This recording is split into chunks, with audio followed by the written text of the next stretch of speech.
Hello and welcome to the Alternate History class. My name's Andrew, and here we explore alternate history through the lens of a history class from another timeline. Last week, we looked at the fighting in the Pacific during and after the end of the First World War, or as they call it, the Great War, and the Russian Revolution. This week, we'll look at the interwar period during the 20s in North America.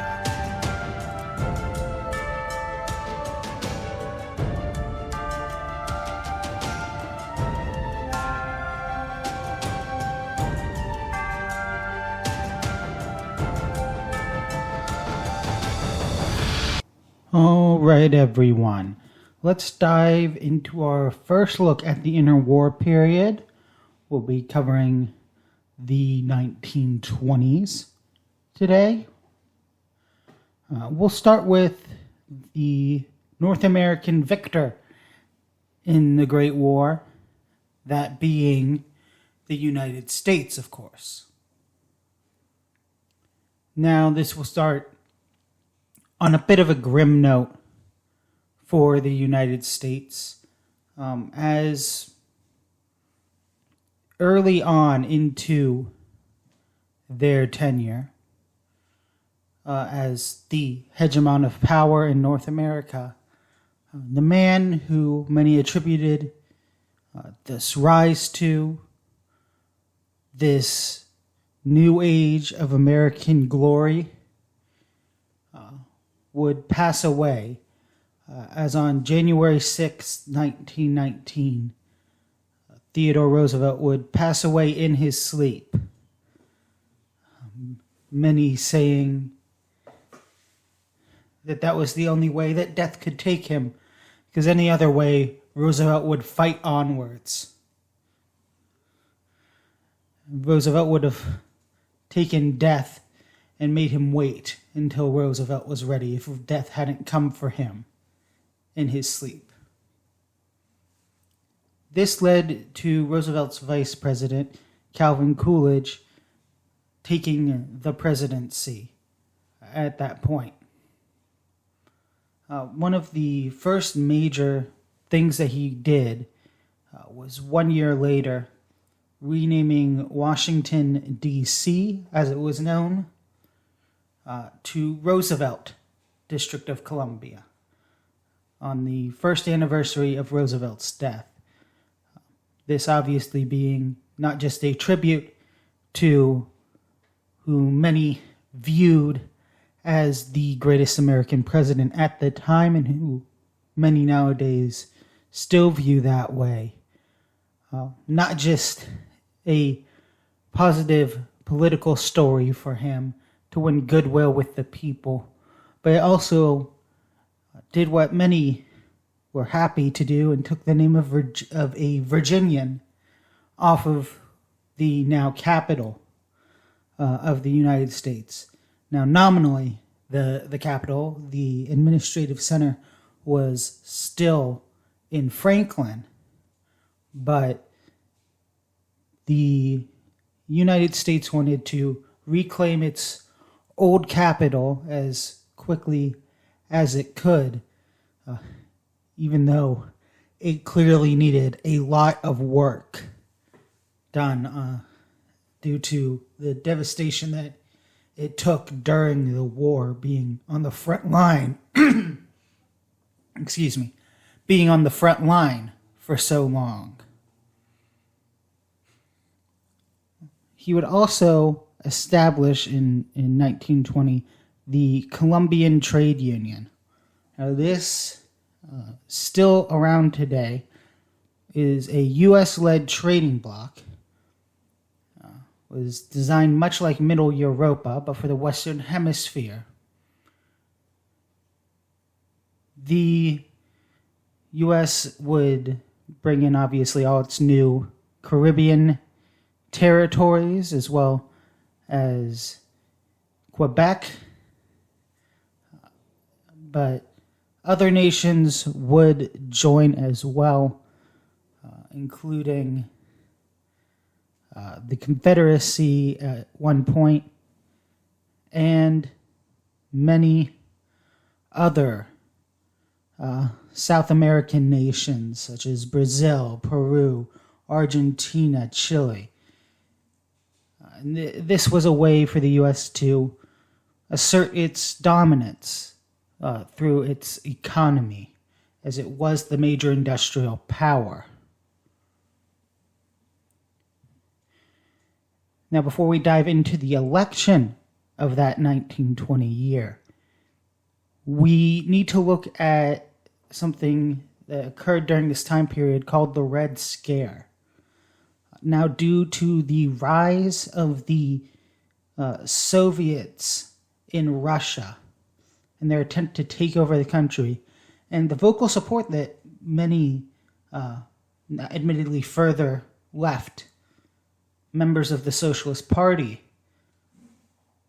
were giving to the Soviets, this drove fears in the United States that the socialists were going to do something similar if they were given too much power. And so this would decrease the popularity of the socialists for the next 10 plus years, and lead to the reemergence of the Democratic Party as the second largest party in the country, of course, behind the Republicans. Now, this decrease, along with the residual popularity of Roosevelt and the era of good feelings, the second era of good feelings, as many were calling it at the time, Coolidge would easily win the 1920 election, defeating Debs, who would be nominated for the last time, and A. Mitchell Palmer for the Democrats. Now, a lot of Coolidge's first term, in which he won in his own right, were dealing with the occupation of Canada. Now, Canada had this feeling of betrayal from the British empires.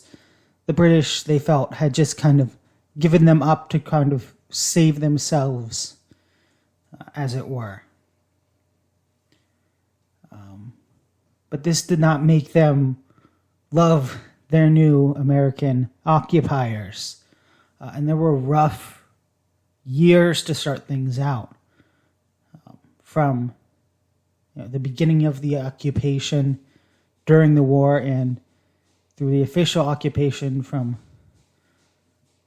late 1917, early 1918, depending on when you want to call it, to 1922. There was much unrest as Canada was under a military occupation, purely military occupation. The people chafed under that.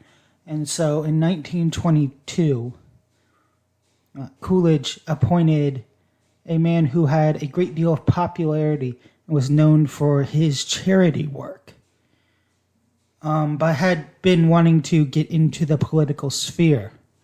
And that would be Herbert Hoover. He appointed him as the first civilian governor of Canada in 1922. And Hoover would do miracles, essentially, for relations between the Canadians and the Americans, leading to a situation where the Eastern Canada began to acclimate to their new rule. This being where most of the population lived. This was also something that, in the larger population centers would kind of take more of a hold. This, well, you know what, there's no use in crying over spilled milk, essentially. We need to adapt to this new norm. while in the more rural parts of Western Canada, there were,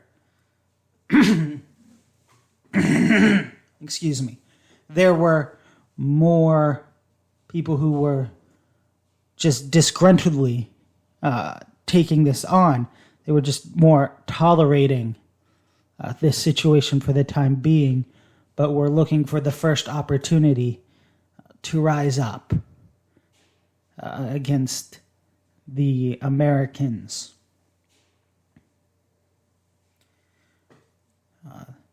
With Canada calming down and the U.S. economy booming, not just from the Columbian Trade Union, but also just from a general economic post-war boom, Coolidge would defeat Democrat John Davis and Charles W. Bryan of the Socialists. This led to this period being called the Roaring Twenties, a period of economic boom, of cultural boom in the United States, a time period that many still look fondly back on as the peak of much of American culture, although there is much more debate over that now. But you'll still hear a lot of the older people say, well, this isn't like the 20s, even though that being almost 100 years ago in some cases now. Now, in the 1928 election, Coolidge would refuse to seek a third term despite his still massive popularity. He felt that he had been worn out by this job, saying that he had had this job for 9 years, and that was about 9 years too many for any well-reasoned man. But this would lead to a very tight election, as the Republicans were very divided on who to nominate, eventually nominating Charles Curtis for president. But he, as well as socialist Norman Thomas, would lose to Al Smith, who would not just become the first Catholic president of the United States, but be the first Democrat since Grover Cleveland won the presidency in 1884. Now, many of you know what's about to happen to Smith, but we're going to cut things with the United States there for now, and we're going to take a look at the Confederacy, who is not going through quite as brilliant of a time as you could imagine. This period of time was very turbulent for the Confederacy.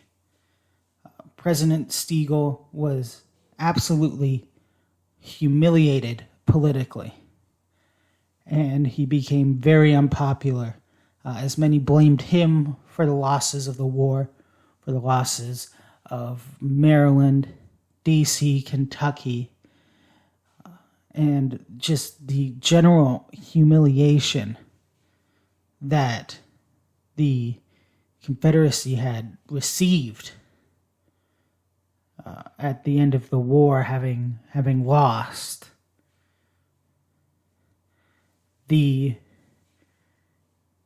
real last nail in his political coffin, although it's not likely he would have ever won the presidency ever again, was the movement of the capital of the Confederacy. With Washington, D.C. taken, a new place was needed, and several cities put themselves forward. This including Richmond, Virginia, which had been the capital of the Confederacy before D.C. and during the War of Secession. Montgomery, Alabama had put itself forward as being one of the original capitals of the Confederacy as well before Virginia joined. Atlanta was a major city in the Confederacy, put itself forward. Charleston played itself as the birthplace of the nation, putting itself forward. There was even New Orleans put itself forward as a potential new capital. But many were upset and viewed it as Steagall playing favorites when the capital of the Confederacy was moved to Montgomery. Many viewed this as Steagall playing favorites with his home state, that there were better options. Montgomery was not the most popular choice. Many wanted the capital moved to Atlanta or Richmond. Montgomery was really most people's fourth or fifth choice among the major candidates for the position. And so Steagall would not even bother to run in the 1920 election. But if he had, he would have had to choose what party to run under, as the chaos during these years, the frustration shown from many, especially the veterans of the war, many of whom felt their sacrifice was for nothing, and they felt a great humiliation as they were the first Confederate soldiers to take part in a losing war. The parties would absolutely fracture, as there were no strong leaders for both. This formed into two new, little bit looser parties. There's first of all the conservatives, usually East Coast states were dominated by these by these politicians. They were hardline fiscal conservatives. They wanted to try to just move forward peacefully, to move forward in this new world in which the United States was the dominant power, but slowly build the Confederacy back up to maybe one day take another shot at the U.S., but not anytime soon. Because that was something they would view as not being realistic. They were also, for the Confederacy, more moderate on race. They just kind of wanted to keep things as they were. They wanted to keep the status quo, and that's a lot of what they wanted to do across the board, was just keep the status quo as things had been. Then there was a group that called themselves the Progressives. And now this doesn't tie into the U.S. Progressive Party at all, as this was more of a reference to their views on the economy, on a state-controlled economy, and trying to progress the Confederacy forward at a quicker pace. They were more popular in the Western Confederacy, as well as the Deep South, so Alabama, Mississippi, and the such. They were much more open to government control in business, as we already stated, and they were much, much more deeply racist. They were what is more commonly portrayed as, in media nowadays, as a typical early 20th century Confederate. Very, very dismissive of non-white men and only somewhat tolerating the Mexican members of their country.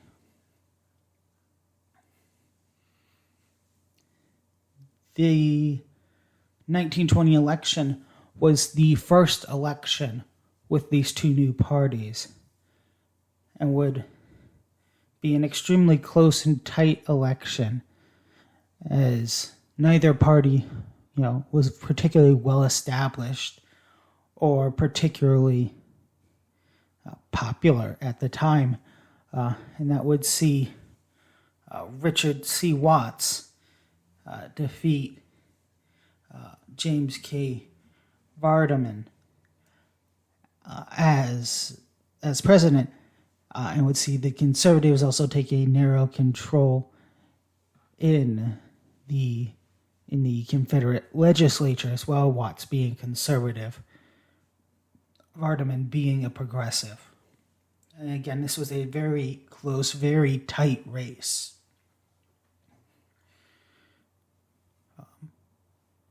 And Watts wanted to comply with the treaty. They didn't want any U.S. sanctions or U.S. punishments to come down on them. So he would regularly make the payments to the U.S. This is something the Confederacy would continue under their next couple of presidents. They would, not wanting to incur the wrath, as they had to also restrict the size of their military. Something the U.S. did to make sure that they would remain the dominant power over the Confederacy.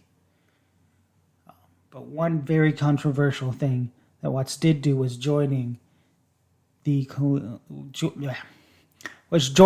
CTU.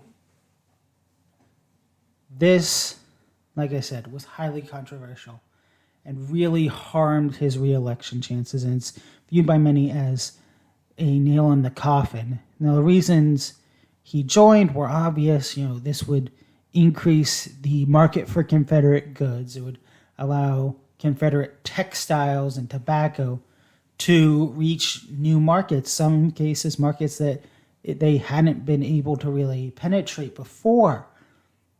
But many Confederates viewed this as a betrayal by their president and by their Congress of the country as a whole, as he was viewed as kind of kowtowing and bending the knee to the United States. So this would lead to a 1924 rematch with Vardaman, and that would lead to James K. Vardaman winning the presidency this time.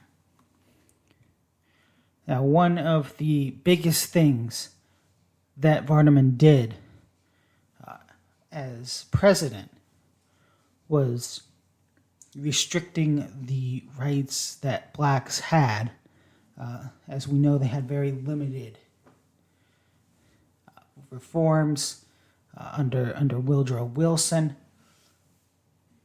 Reforms that allowed them to be educated just by themselves. But this is something that Vardaman viewed as terrible, saying that the only effect of Negro education is to spoil a good field hand and to make an insolent cook.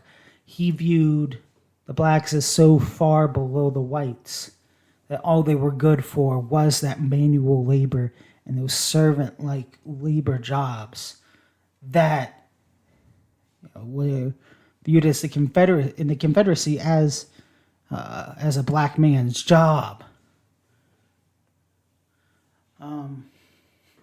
But Vardaman also did not roll back the joining of the CTU, as he did not have the votes in Congress to do so. And so this helped lead, among other factors, including the Confederacy still not being very economically well off on its own and not being able to kind of reclaims any degree of its former glory. The rise of the extreme right wing in the Confederacy, this is how they're referred to, at least. Confederate politics was not a strong left-right divide. The Redeemers, or the Redeemer Party, more accurately, was founded in 1926 by members of the progressives who thought the party hadn't gone far enough, especially when it came to race and punishing blacks, and they viewed the government as weak on America, particularly the United States, and taking a hard line on the United States. Now, I will mention at this point in time the rise of a member who many of you will recognize from the history books, and he will become a much more major player in our future years, and that is Samuel Green. Samuel Green, a native of Georgia, would rise through the party's ranks quickly and become the head of the party by 1929. But the Redeemer Party would not be a major force in politics. Matter of fact, it wouldn't even win any seats in its first couple elections. That being 1926, obviously, and even 1928. They weren't even that much of a factor, but they were part of the reason that Vardaman would lose to fellow Mississippian Byron Patton, or better known as Pat Harrison. Another factor being that the conservatives nominated one of their further west candidates for the presidency. This race was also close and highly contentious. But as we all know, in 1929, something would happen that would help permanently reshape not just the Confederate political landscape,